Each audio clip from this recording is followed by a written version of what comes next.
Hello, everyone, and welcome to our webinar. Today, we're going to be talking about working smarter, not harder, and strategies that can help your contact center work more efficiently and effectively in 2024.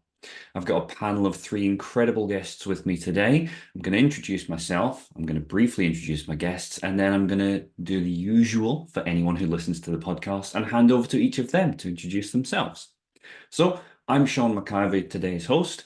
I am a product owner at Max Contact. My role is to stand in the shoes of our customers, not literally, but ensure that what we deliver is actually adding value and is going to be used in ways that are meaningful and impactful to the way in which people get the best out of our products. Today's panel consists of James Revell, Call Center Director at Whistle, Katie Forsyth, co-founder at Red Recruitment, and Chris Rainsforth, who I have authority and permission to reference as contact center evangelist, thought leader, and legend. With a tag like that, Chris, let's start with yourself. Hi, Sean. Hi, everybody.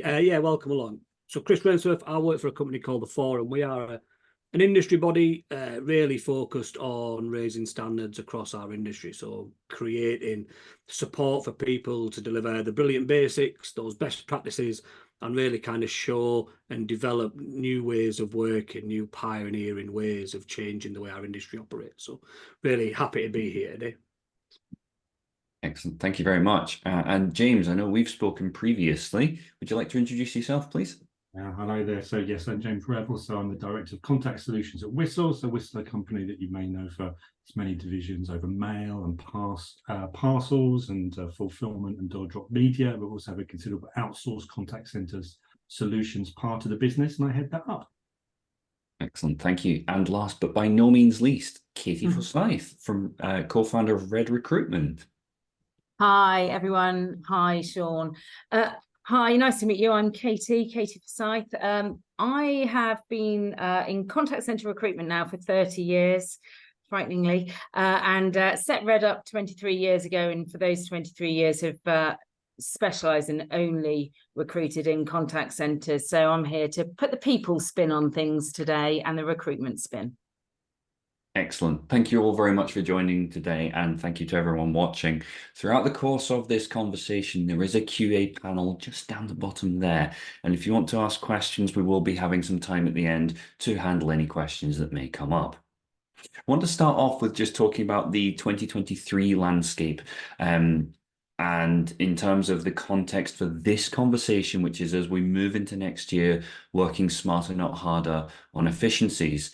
And 2023, I think, has been an interesting year for contact centers. We've had growing customer demands, continued economic uncertainty, development of technology such as AI, and we've got new regulations such as things like consumer duty.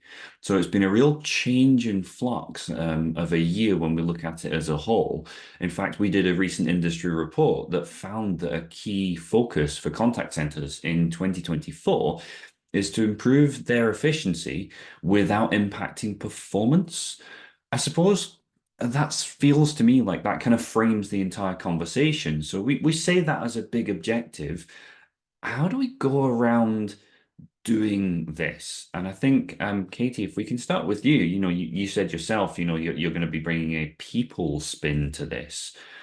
What are some of the effective, let's start with maybe the recruitment side of things. What are some of those effective recruitment strategies for acquiring the best talent, and how can they be trained for top performance? Thanks for starting with me. I'll try and link this into efficiency. Let's look at effective recruitment strategies first, though, and then we'll move a little bit into efficiencies. And I'm sure Chris particularly will pick up on that as well. I think if we look at the 23 landscape, we've pedaled really hard as recruiters, internal and external recruiters, to make sure we're recruiting fit for purpose. Firstly, we've got some key challenges, haven't we, in terms of costs and efficiencies in recruitment. That's making sure we're getting the people that we need and making sure we're retaining them. Short-term attrition is still a huge cost on our industry, and still slightly lower than it has been in the recent 18 months, but still at unprecedented levels. So we have to look at in 23, we've done some phenomenal work as an industry, pedaling hard to catch up with, okay, what people do we need? And how do we make sure we retain them in the short term? As an industry, we're quite good at retaining people once they've been with us 6 to 9 months, but before that, it's still a struggle. And the work that we've done in 23, or some of the work that's been done, is looking at the strong foundations of recruitment, which is, do we actually know what our people need to do? And that's very different, centre to centre, operation to operation. And once we actually know what good looks like in a job role, have we health checked to make sure we're recruiting for those right people? And there's some brilliant work being done on that in 23. If we look forward to 24, we've got a hugely changing landscape again of the people. In 23, our workers have become more vulnerable than they've been since World War II, is the most depressing statistic of the day, probably. And we as an industry have really worked to help our workers. The unprecedented levels of strikes in the UK generally show quite how vulnerable our workers are. And we've definitely felt that as an industry. Going through into 24, we're going to be dealing with increased vulnerability in our workforce. That's not going to get any easier. So we need to, as recruiters, take the great work we've done looking at our foundations this year, but move it forward into 24 and expect the landscape that's about to hit us. And that is increasing vulnerability of customers and workers again, and evolve our processes. Now, that's coupled with recruitment. I'll finish here because I could talk about this all day, but the market is getting easier. So we have got the joy of a few more candidates to choose from, but that doesn't mean we can forget the candidate journey and the worker journey, because we have expectations of candidates at workers that are through the roof, and quite rightly so in this climate. So lots of work to be done on process and procedures. Let's health check them and make sure they're right for 2024. And you touched on an interesting piece that I'm going to come to Chris on about as well, and that was around the retention side of things. And Chris, I guess from your point of view, when it comes to retention, what are some of those critical retention strategies that keep those high-performing agents in your contact center against the backdrop of what Katie's just outlined? I think it starts with what Katie said. I've got to make sure your processes are in place to get the talent into the organisation, but it all has to work end to end. So the key thing for me is that the whole organisation needs to understand that end-to-end journey of the person coming into the business. So if you develop a proposition that you go to market with and say, this is where you're coming to work, that's got to bear fruit when you come into the operation. So that's got to link into the training cycle, the onboarding, the induction, whatever that looks and feel like, needs to match the expectation that's been set through the recruitment journey. And then similarly, once they've gone through that process, that the support they've got, the leadership, the ongoing coaching and development, all those things need to match. We see too many times of kind of being sold a dream here, and then they get handed from one department to another department, and that reality just doesn't match. And there's a job shock element to it, there's a burnout element to it really early on, and after 3 months, people are going, you know, there's got to be something better out there for me. The reality is, if we can get them over that hump, this is a great industry to work, and it's a great career to actually, you know, invest your own personal time into. And, you know, we've just got to get that bit right. Everyone's got to, you know, work in tandem to make sure that we're delivering against the promise. So if I can just jump in there, Sean, sorry, just to say, totally agree with that. And I think there's a symmetry there between, as always, between colleague experience and customer experience. When you're trying to attract customers into your company, you sell them a set of values, your brand, and it's exactly the same with people. And if there's not that consistency throughout the colleague journey in the same way that there should be for the customer journey, then you're going to get people going in the same way that customers leave. And then, of course, you know, they're trying to get customers back in. It's more of an investment, and it's the same for colleague as well. So it's just mirroring that, which in itself isn't rocket science, but I think that we sometimes forget that and fail. Having been on the recruitment journey myself fairly recently, until I came to work for Whistle, I can say that the recruitment process out there is absolutely savage. And it leaves you with a really bad taste in your mouth about certain big brands, which I won't name here for legal reasons, which you think this is not the expectations that I had for them as a customer, as a colleague, I'm really disappointed that it's not matching up to the standards they have for a customer. So there's a slight disconnect, which we really have to try and get rid of. Katie, I'm going to come back to you to close this one off. And I'm going to play the role of big bad contact center man of the past. I have challenges with recruitment, therefore it's incumbent on me to make my recruitment as quick as possible so I can get them on the phones as quick as possible and therefore handle the calls and interactions as quick as possible. That to me could be where I perceive that efficiency saving to be and see the advantage in having a really rapid turnaround of, say, a week or two from you're in the business to you're on the phones. I'm guessing that's probably not the best way to go, but I just want to kind of put that out there as like I've seen firsthand, I've seen that be a mechanism that's been used. I don't want to necessarily frame this or anchor this too much, but in terms of words of warning and why that's not an efficiency saving or why that's a false economy. Any thoughts on that? I probably won't give you the answer you're expecting here, because actually fast recruitment is the best recruitment in this climate. So the recruitment side is sort of an easy tick. Obviously, pre-start compliance is a tough gig at the moment, and we need to get that process really slick for the worker and the candidate. But actually, the quicker the recruitment at the front end, doesn't mean it has to be easy, and the process needs to be spot on, but the recruitment with the right amount of resource in it can be done quickly. The onboarding, now actually some of the best case studies I've seen this year in some of the most fantastic operations, be them small or large, have been where they have shortened the onboarding, but not to get, that doesn't necessarily speed up the speed to competency that much, but it makes the onboarding journey better for the worker. We're now dealing with a generation of worker that does not want to be in a classroom for 6 weeks. They want to be in blended working between classroom, learning on the job live. They're really used to blended learning in the school or the college room, and actually getting them on the phones quickly doesn't make that a bad journey, but they need their handheld. Their speed competence should be quicker with that blended learning. So to answer your question, the best recruitment and onboarding can be really pacey, but we need the necessary, and I'm sure these guys will talk about it, but we very much need the necessary time out and shrinkage in the model to allow those guys to get up to speed slowly but surely in that blended onboarding model. Does that sort of answer your question, Sean? It really does, and I thought I was being the big bad call center guy. Nope. It turns out maybe in certain circumstances, in the You're right my way. favorite type of recruiter. I'm with quality. Yeah. I'm the big good contact center boss. Yeah.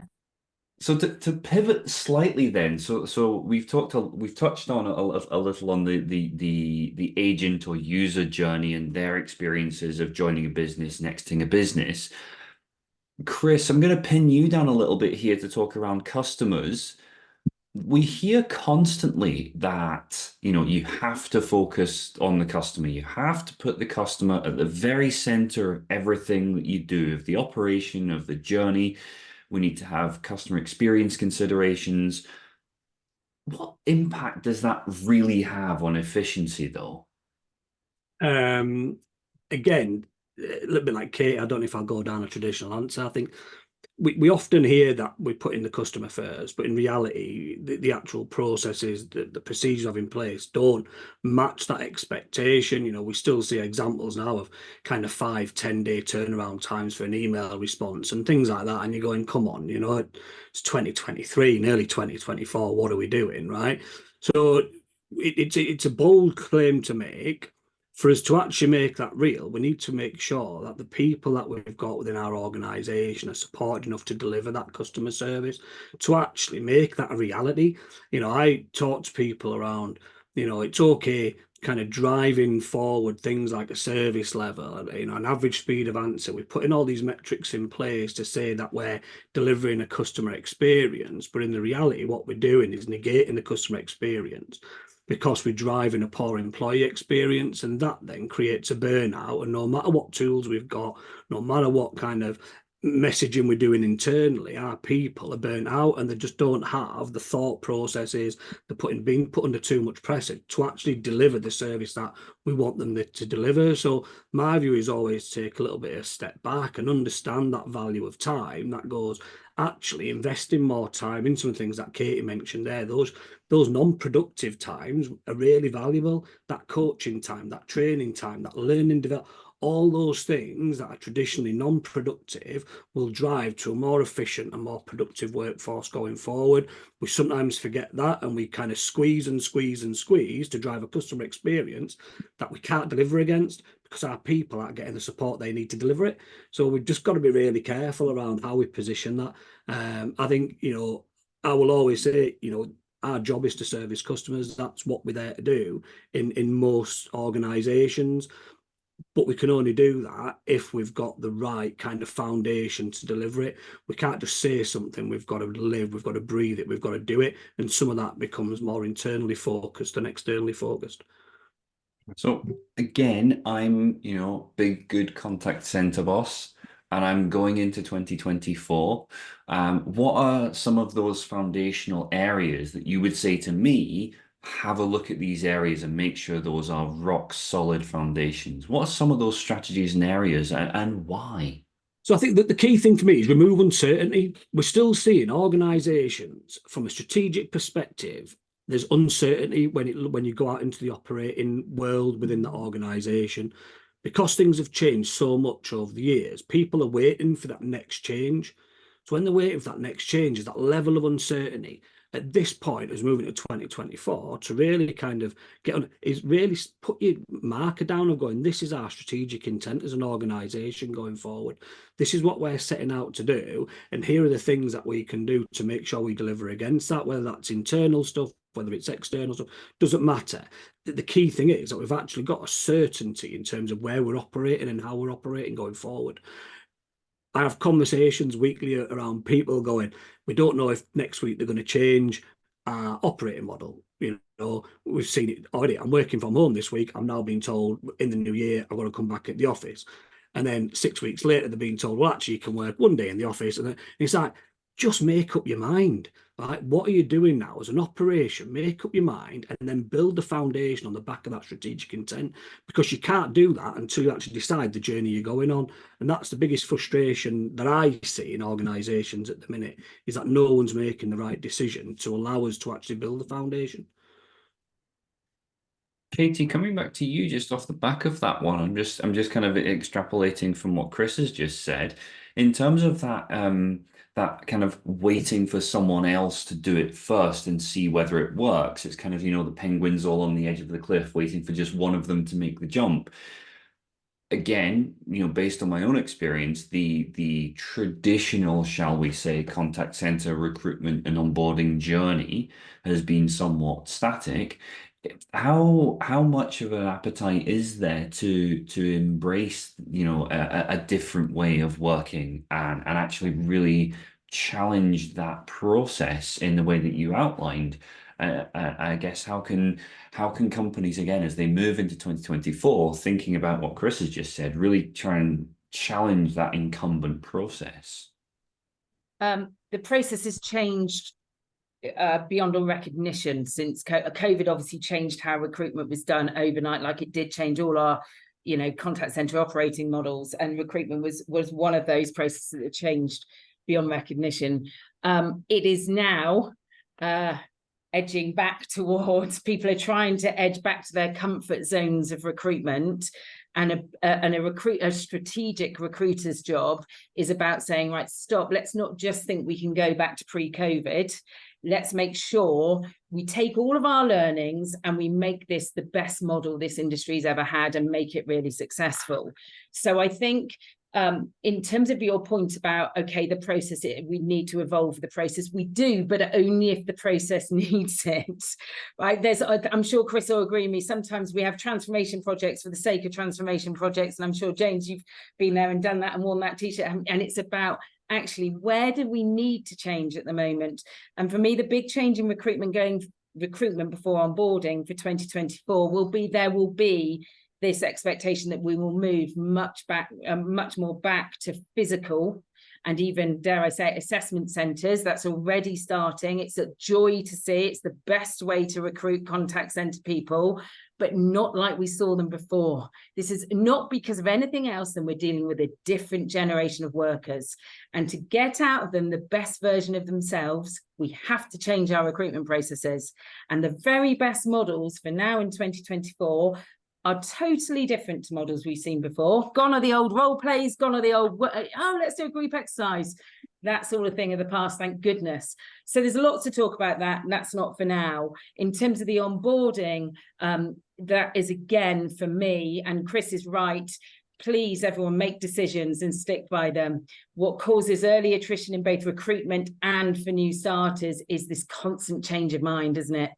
You know, if I had £1 for every time someone said to me, are we working in the offices? Are we working at home? Where do the workers want to work? We're seeing a huge stomp back to the offices. Workers definitely want to be back in the offices. Salespeople and the younger generation of workers want to be back in the offices. But let's just tell them what our strategy is. So we don't necessarily need to make huge changes on onboarding, but we do need to improve our communication. I'm with you on that, Chris, for sure. And we need to consider our processes against our new generation of workers. And I'm not talking Gen Z there, I'm talking about a new age worker, post-COVID, post all the changes of 2023, and in this economic climate. Thank you. I'm acutely and suddenly aware of the fact that I've been talking about, you know, the big bad and the big good contact center director. Hi, James. Sorry about that. From your point of view, Yeah. how does this resonate with yourself and what you're seeing kind of from your side of the fence? Yeah. So I think if I go back to my previous employment where we embarked upon transformation all over the time, it was in the airline industry, so there was a lot of change there as well. I totally agree with what Katie's saying there as well. And for Chris, one, you need good communication. There has to be that strong narrative in there as well.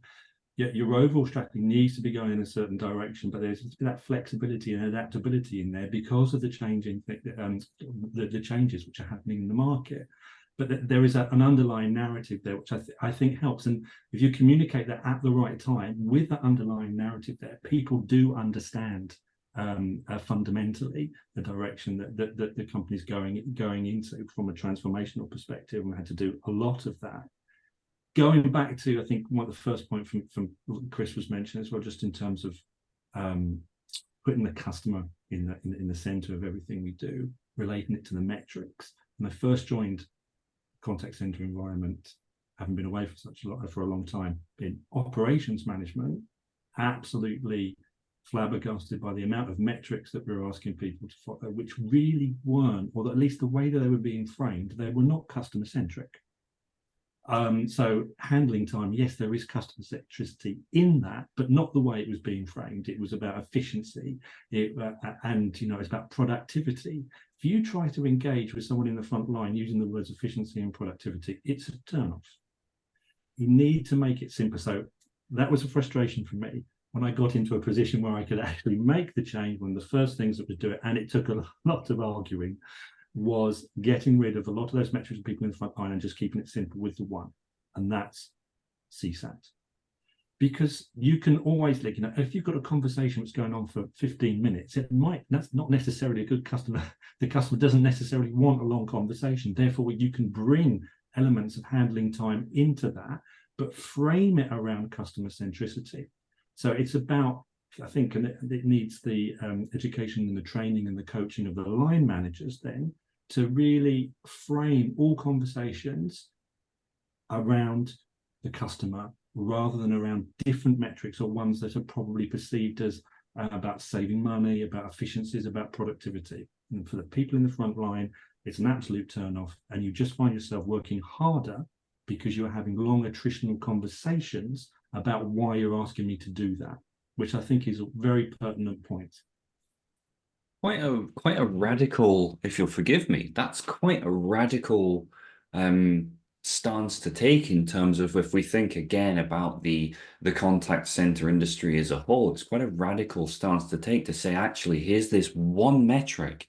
And I suppose if we're talking about efficiency and effectiveness and simplicity, there's arguably quite a strong case for saying pick one metric and really nail that metric, and a whole raft of other metrics will lift and kind of support that elevation. And I think Chris, those sorry. are relevant for other people within the organization at the various different levels of the hierarchy. Well, then, you know, contact center director, you're going to want to have a look at everything. And when things get out of balance, then you look at how you frame it and you pass that message on down the line. So they still exist for different people. Supervisors, team leaders, I would introduce a second metric, which would be employee. So ESAT. So you've got CSAT and ESAT, and if you get those currently in line, then I would argue that everything comes into alignment. Like, and okay, it happens rarely, but that's what we should be aspiring to. And James, just to piggyback that point, so one of the things we talk to organisations about, particularly around metrics, is really starting to understand what are key for your organisation, and that becomes a really challenging conversation. So all our KPIs are AHT, ASA, after call work, and I'll go, no, they're not. They're really not, right? They're a diagnostic measure at best, right? In terms of understanding what's going on within your organisation. To James's point, you know, what they can focus on is delivering great service and making sure employees have got the best support, right? So you've got that employee experience right, you've got the customer experience right, in terms of what's within your gift. The things that drive that, what we plan for, what we use to kind of understand, tells us little stories. So if handling time increases, that's telling us something. So let's investigate what's driving that, not hold someone to account because it's too high. Do you know what I mean? It's like, actually, that's telling me we've got a problem. You know, when your warning sensor goes on in your car, it's telling you there might be a problem. So you go take it and you go, like, tell us what's wrong with your car, right? It's the same when we've got a lot of these contact center metrics. People use them to beat people with in terms of performance, rather than going, let's understand what's driving that, because there's a reason why AHT is increasing. There's a reason why our service level is dropping. There's a reason why and then understanding those reasons allows us to make the fixes that we need to make to improve things going forward. But from an agent perspective, a frontline perspective, from my view, if we're looking at that retention piece, if we're looking at efficiency, if we're looking at whatever it is, all they can focus on is what they've got control of. And at any given moment, it's the interaction they're having. That's what they're in control of. So give them what they need to deliver that interaction, and then understand how we can make that better going forward. That makes sense. I think I just want to kind of close the circle on this one and bring you in at this point, if that's okay, Katie, from a point of view of, you know, we talk about metrics, and again, you know, I'm thinking back to, and this was many years ago, but I'm thinking back to my onboarding with a large energy provider. And it was, you know, these are all of the metrics that you're going to be measured on. And it was daunting, you know, because at the time there were bonuses and there were performance reviews, and it was all geared around you have to hit all of these different markers. Is there an argument for simplifying that? How does that fit into that efficiency side and that effectiveness side as much of that recruitment and onboarding and kind of ramping up process? Now I'm afraid I'm going to offend you, aren't I? Because I'm going to talk about how old you are. I just not. I say that because I'm going to whitewash this answer, and I know this is stereotypical, but we've got to face the facts that over 90% of our agents are now, well, by next year will be Gen Zs. So I'm going to answer this from a Gen Z perspective. A Gen Z is a person who likes to be driven by metrics. They've grown up in an educational world where they want to hit metrics. So they're not scared of it like I'm Gen X. I would have been terrified that if I didn't quite meet it, I was going to be beaten. They don't think like that. They're hardwired differently. And they work brilliantly as individuals, but they still have a team spirit. So they're perfect for our industry. So we mustn't, and I say I'm going to offend you in jest, Sean, because you're a typical client that I work with every day, and they wonder how their agents are feeling, and they compare it to how they're hardwired, and we forget they're wired differently, and we've got to put our lens on of that agent. I'm conscious there's been a question at the bottom, and I will answer that at the end, Matt, because that links in very much to this on how to best assess, not role plays, and that's all about a Gen Z lens as well. So don't be afraid of metrics, but make them relevant. What agents, we do exit interviews all day, every day. We exit interview as part of our services to clients and non-clients, and team leaders always get the blame. Poor team leaders. Let's be kind to our team leaders. They make and break our centres. But the second thing that agents do not like is being measured on stuff that they don't think makes their job better or helps them do their job well. And I know that's obvious, but we sometimes forget it, and it's a big reason for attrition. Speaking of things that don't make people's jobs better or don't tie into moving the needle at all, we can't have, and I know before I even say this, that this is this is, I don't want to say it's been done to death, but it's been talked about a lot this year. But if we're talking about removing things that are unnecessary, we can't say that phrase without at least talking a little around balancing things like, automation and human interaction from a technology point of view. I think word of the year should really have been ChatGPT personally, rather than what we ended up with. But I guess I'm gonna come back to yourself on this one, James, actually, to start us off. In terms of the automation explosion that's happened recently in the AI and what that's brought forward, how can automation be genuinely leveraged to truly enhance operational efficiency? That is a very good question, and I am going to quote Chris on this because he did say something which I thought was very pertinent a couple of weeks ago when we were discussing this subject. It's quite difficult to actually know sometimes what it does. So you get a great sales pitch in terms of what AI can do, and automation, and the benefits, but it remains very generic. But it's quite difficult to say, right, listen, what's it going to do for me? How is it going to benefit my company, my customers, and my colleagues in the front line? So I think the first thing for anyone looking to embark upon this journey to try and get some kind of insight in terms of what AI and automation can bring is to try to get in and see tangible working use cases and to see if that is something that can be mapped over onto you as well. Because I'm bombarded by people wanting to sell me AI. And honestly, I think we just opened up Pandora's box and just get on with it. And it's quite overwhelming, even for the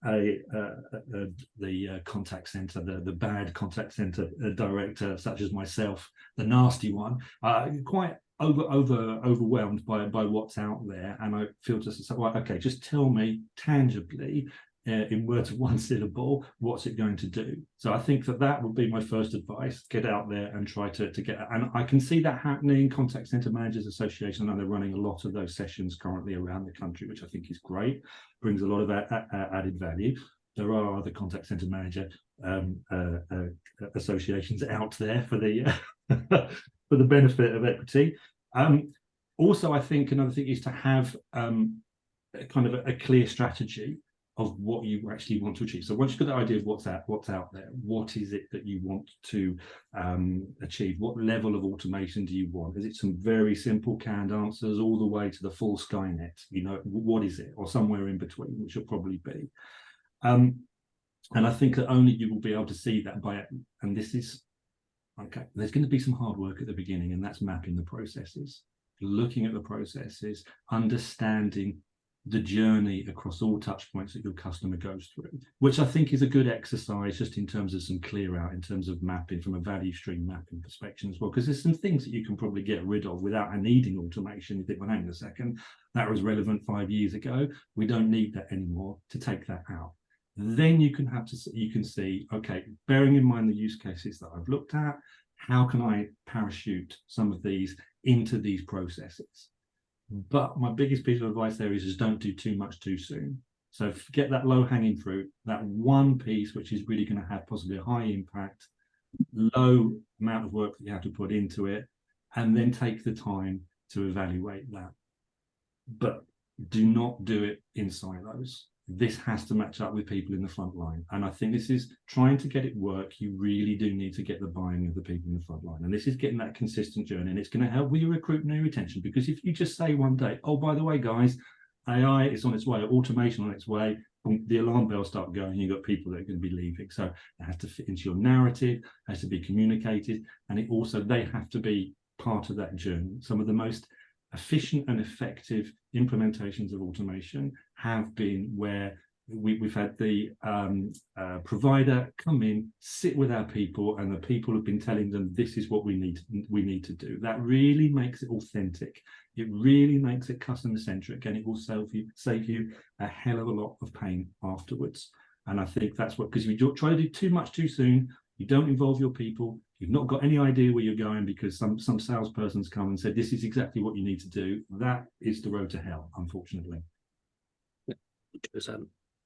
Yeah, I very briefly before I come to you, Chris, just ever so briefly, it touched the nerve with me there because I was having a conversation with someone recently whereby they'd made a leap and they plumbed for a top flight analytics platform that was going to do full, automated QA, and this particular person works for a BPO, and they then realized when they started to sit down at the platform and start to do the work that they had 90 clients and they had 90 different processes, 90 different sets of QA material. And actually they realized at that point the sheer scope and scale of what was in front of them. So just because it touched the nerve, I just wanted to kind of jump on that particular point. Sorry, Chris, you were going to say. Oh, no, I agree with James in the main. I think my only caveat or my only change to what James said was going, start with the problem, right? Because,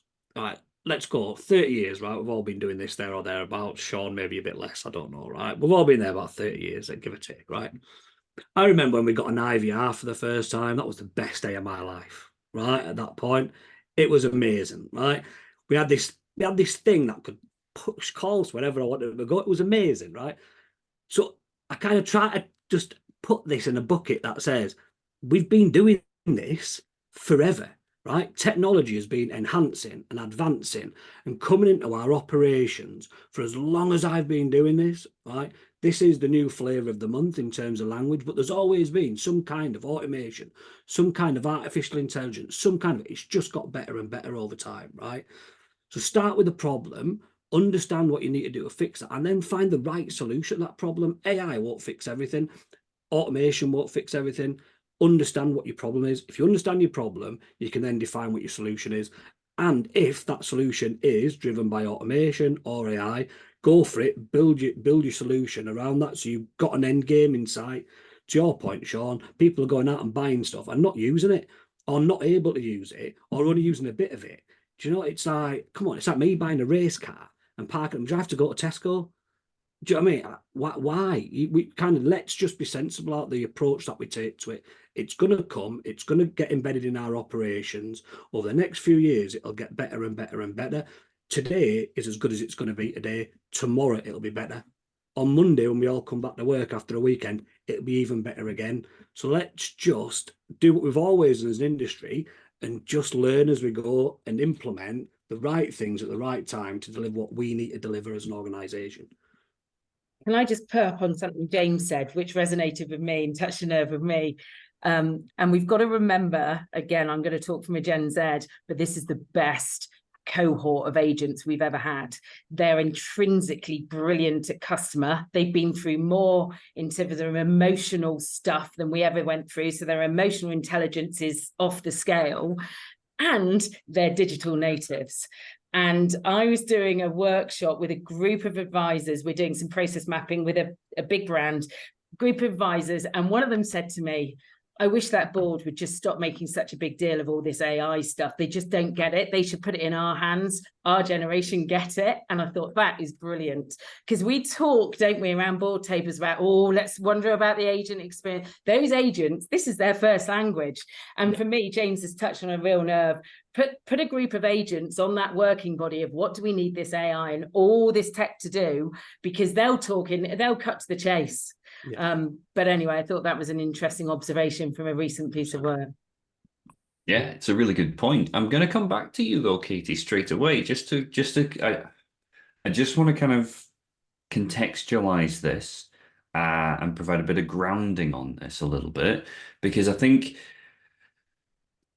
how do we ensure that contact centers implement these things effectively without losing that human touch? I mean, I've been through a recruitment process whereby it was, it was all clinical, it was all done by online forms, and that really impacted my sense of confidence going through that process. Whereas subsequently was with another process that was entirely different, which was, phone calls and actually in person, and it was a very different process. Probably too much of the human touch, but there is a balance to be struck there. How do Yeah. we, yeah. Technology really hurts recruitment and it hurts candidate journey. And I'm interested for James from a senior perspective as well, because that's a feedback we get very often. Because actually, as senior candidates, if you're going through a recruitment journey, we'll get really offended if we don't get feedback or we don't hear back or computer says no. And we're like, hang on, read through my... People can do that, and I'm all for AI and technology really helping recruitment, because we have to make it more efficient, but it's never going to do the job that so there has to be human touch in it. And for me, the best candidates, and this will be on my gravestone and everyone jokes about it, the best candidate has the very worst CV. And the worst candidates have the best CVs, and that is just a fact, and I can prove it over and over again. So if we are using technology to see if a CV is being used as a sift by technology, you have killed your recruitment process. If my legacy in recruitment after these too many years is anything, it's get rid of a CV, because when you talk to a candidate and you ask them the right questions and you assess them in the right way, you will find better candidates. CVs are dead, or should be dead. They're a killer. And technology, unfortunately, in recruitment generally uses CV as its sift. So just be really cautious with it. Yeah, no, thank you for that. I'm aware that you verbally nodded James there, so I'm going to come to you, James. What are your thoughts on this?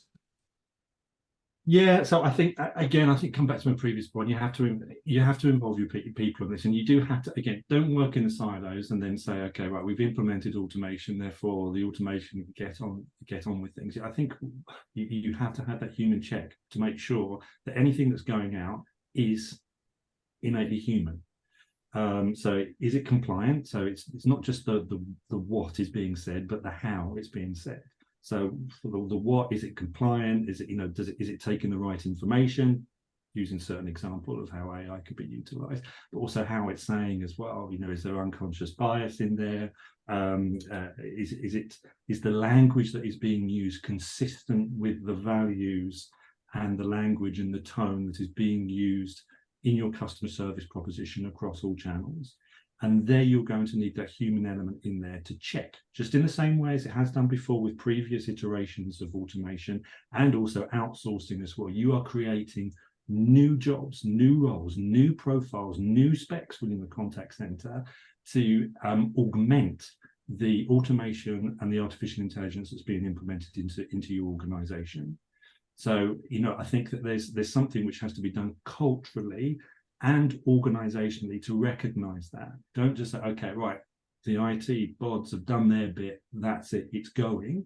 There is organizational change that needs to take place. So not only the fact that we have to recognize that there's some kind of interface to make it human and authentic and compliant, but also knowing that moving forward, what comes through to your people in the front line is going to ask for a higher cognitive order. So in which case that's changing your recruitment spec. That is changing the frontline role. It is that, if you see this evolution of the contact center position, which isn't just happening with the onset of ChatGPT. We've been talking to this for years, because previously everything came through to someone in the front line, not necessarily being the case. Have we seen the death of the contact center and the frontline agent? No. Will it mean the death of the contact center and the frontline agent moving forward? Not at all, in the slightest. It will just change it. So it's that ability to anticipate and adapt, which is what we're selling to our customers, that we have to ensure, which is instilled within our structures and our organizations to be able to move with that. And I've seen some good examples of that, just in terms of that. ability for people to opt out of automation, and particularly with a certain profile. So if they're identified, I'm using this just for the example I've seen within a company which identified as an older person with a customer, and that automatically gave them the opportunity to see if they wanted a human interaction there. So as acknowledgement that perhaps that generation was not fully embracing that technology yet, gave them the opportunity to opt out. I've also seen another model which rewards customers, so that the more loyal a customer you are, the more human interaction that you have.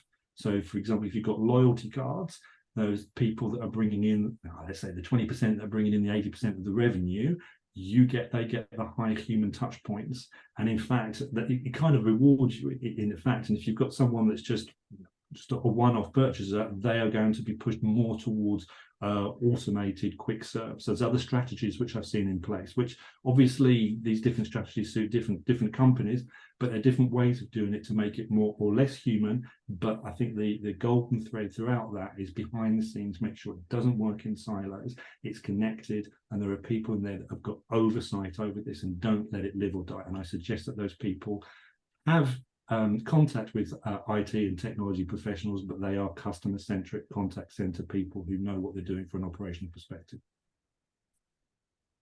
Amazing, thank you. Really thorough kind of answer on that one, and yeah, really appreciate it. We said that we'd have time at the very end for QA. We've had some really interesting questions come through. So what I'm going to do is I'm actually going to pose those questions now, and then we'll circle back around for kind of our final thoughts at the end, if that's okay with everyone. Because I think these are some really, they raise some really fascinating points. So Katie, I know that you've seen one of them. It's right for you. It's Matt's question. What would you replace role plays with?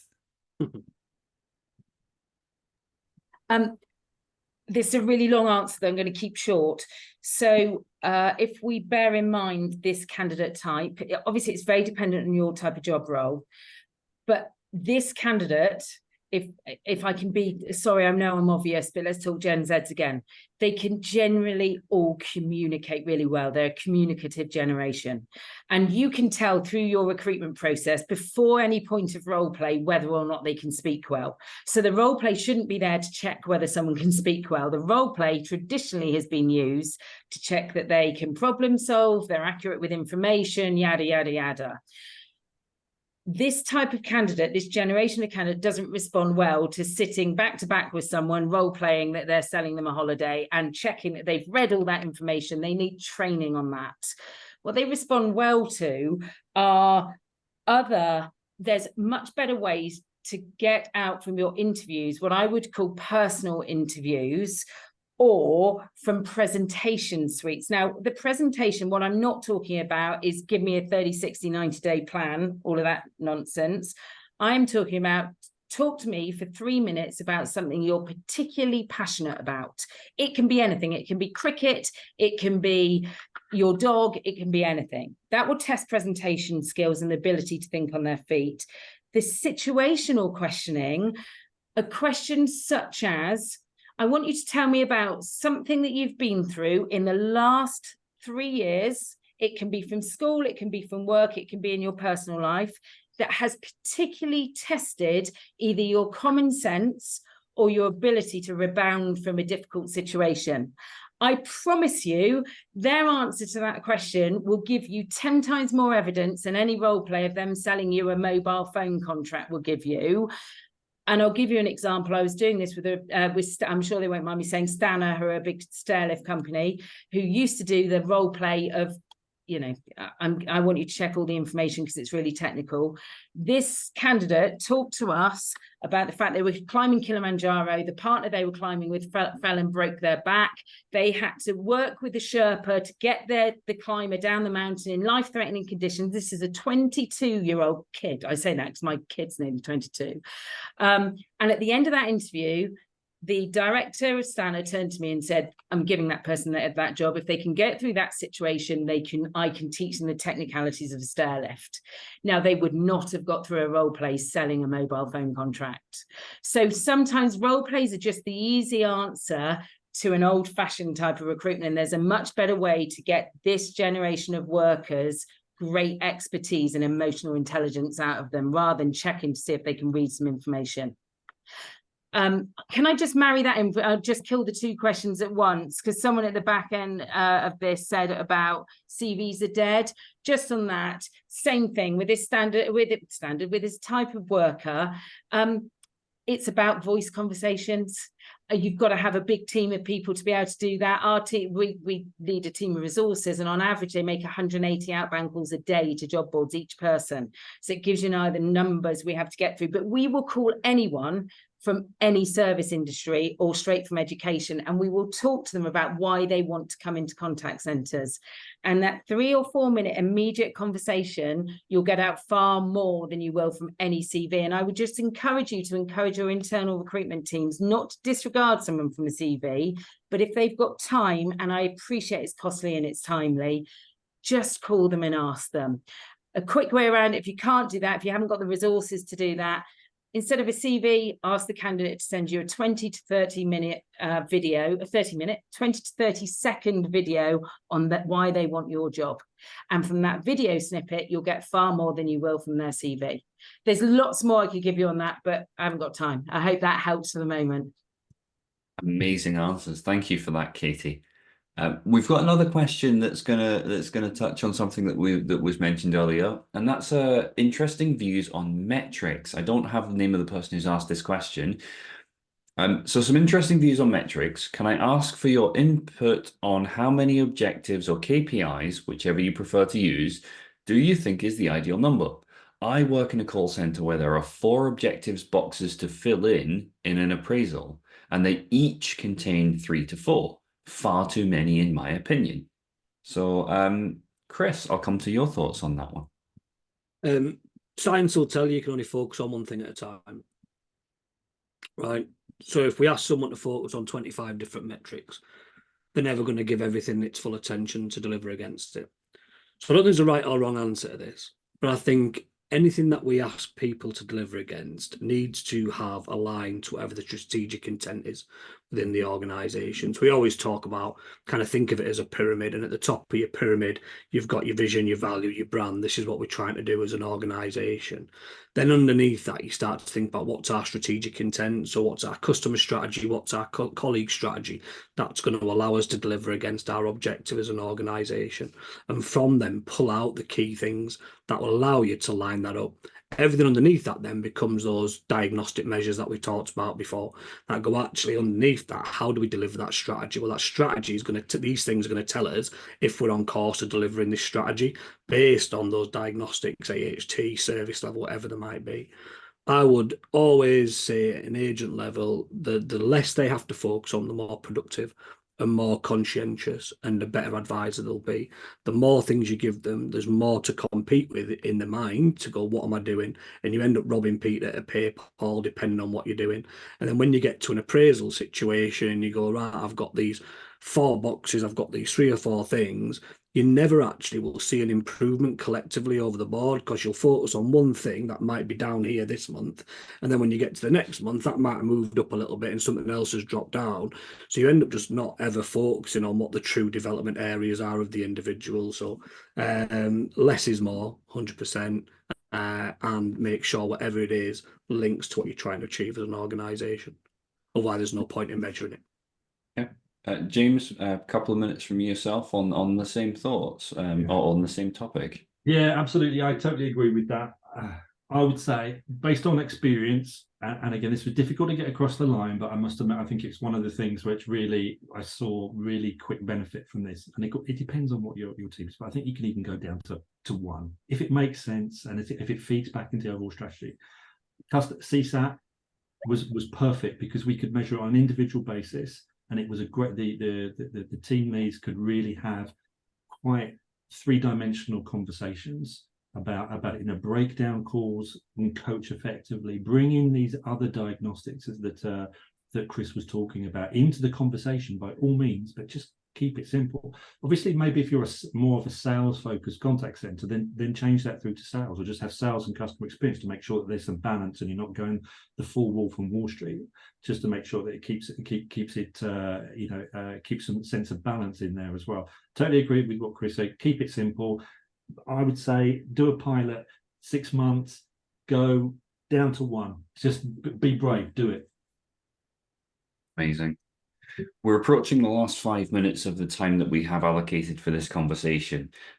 So what I want to do now is I'm going to put some, I'll call them prompts. I'll put some prompts out there. Feel free to riff on these as you feel. We've got things like, as we move into next year, there's been lots of conversations around data and owning your data and making data-driven decisions, and thinking about the future challenges. What are the anticipations for 2024? We've talked around these efficiency pieces. Are there any other strategically important things that you yourselves view as being important?